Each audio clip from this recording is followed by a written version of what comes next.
Hi, என்னோட name Kavithamani. நான் ஈரோட்ல இருந்து வந்திருக்கேன். எனக்கு மேரேஜ் ஆகி 5 இயர்ஸ் ஆச்சு. ஒரு 1 இயர்ங்கும் போது எனக்கு ஒரு பேபி பிறந்தான். ஆஃப்டர் 6 மந்த்ஸ் வந்து என்னோட பீரியட்ஸ் ரொட்டீன் ரெகுலரா தான் இருந்துச்சு. 6 மந்த்ஸ்க்கு அப்புறம் பார்த்தீங்கன்னா, இர்ரெகுலர் பீரியட்ஸ் வந்து ஸ்டார்ட் ஆக ஆரம்பிச்சது. எப்படின்னா, ஒரு 20 டேஸ் வந்து எனக்கு ஃப்ளோ இருக்கும். அகைன் ஒரு 1 வீக் மட்டும் தான் கேப் இருக்கும். மறுபடியும் அந்த 20 டேஸ் கன்டின்யூ ஆகும். எனக்கு வந்து பீரியட்ஸ்னா அவ்ளோ பயமா இருந்துச்சு. உடம்பு ரீதியா ரொம்பவுமே கஷ்டப்பட்டேன். ஏன்னா 20 டேஸ் ஸ்லோ வரும்னா யோசிச்சு பாருங்க. ஒரு பெண்ணுக்கு அந்த 3 டேஸே நம்மளால தாங்கிக்க முடியாது. 20 டேஸ்ங்கும்போது என்னால என்னோட ரெகுலர் ரொட்டீன கூட வேலை செய்ய முடியல. அந்த அளவுக்கு ரொம்பவுமே பெயினா இருந்துச்சு. நான் மெடிசன் எடுக்கும்போது எனக்கு அது இன்டேக் எடுக்கிற வரைக்கும் தான் என்னோட ரொட்டீன் வந்து கரெக்ட்டா ஃபாலோ ஆச்சு. நான் ஸ்டாப் பண்ணிட்டேன்னா என்னோட ரொட்டீன் அகைன் வந்து இர்ரெகுலரா மாற ஆரம்பிச்சது.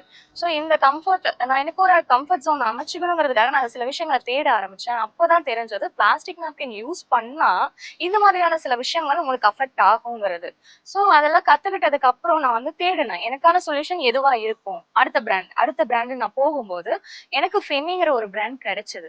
அந்த ஃபெமினான நான் யூஸ் பண்ணும்போது என்ன ஆச்சுன்னா, நார்மலா நான் ரொட்டீன் பண்ண பீரியட் லைஃப்ல யூஸ் பண்ண பிளாஸ்டிக் நாப்கினுக்கும், ஃபெமினைனுக்கும் நெறைய வித்தியாசங்கள் இருக்கு. ஃபெமினைன் யூஸ் பண்ணும்போது என்னோட ரொட்டீன் பார்த்தீங்கன்னா, ரொம்ப கம்ஃபர்டபுளா இருந்தது. எந்த ஒரு இச்சிங் இல்ல, இரிட்டேஷன் இல்ல, ரேஷஸ் இல்ல, எந்த ப்ராப்ளமும் இல்ல. 2 மந்த்ஸா நான் ஃபெமினைன்ல இருக்க டெய்லி பேட் யூஸ் பண்ணேன். ஆஃப்டர் 2 மந்த்ஸ்க்கு அப்புறம் என்னோட இர்ரெகுலர் பீரியட்ஸ் கூட ரெகுலர் பீரியட்ஸா மாறிடுச்சு. இந்த ஃபீல்ல வந்து என்னால சொல்ல வார்த்தைகளே இல்லைன்னு தான் சொல்லணும். அந்த அளவுக்கு எனக்கு ஒரு கம்ஃபர்ட் கொடுத்தது ஃபெமினைன் தான்.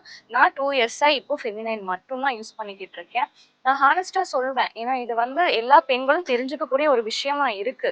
பர்சனலா ஒருத்தவங்க 20 டேஸ் ஃப்ளோ வெளியில வரும்போது எவ்வளோ கஷ்டப்படுவாங்க.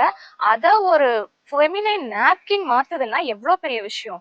அந்த விஷயத்த எனக்கு ஃபெமினைன் நாப்கின் குடுத்திருக்கு. ஸோ நான் ஹானஸ்ட் ரிவ்யூ குடுக்குறேன். எல்லாரும் ஃபெமினைன் யூஸ் பண்ணி நீங்க உங்களோட ஃபீலிங்க மாத்திக்க முடியும். உங்களோட கம்ஃபர்ட் ஜோன நீங்க அனுபவிக்க முடியும்.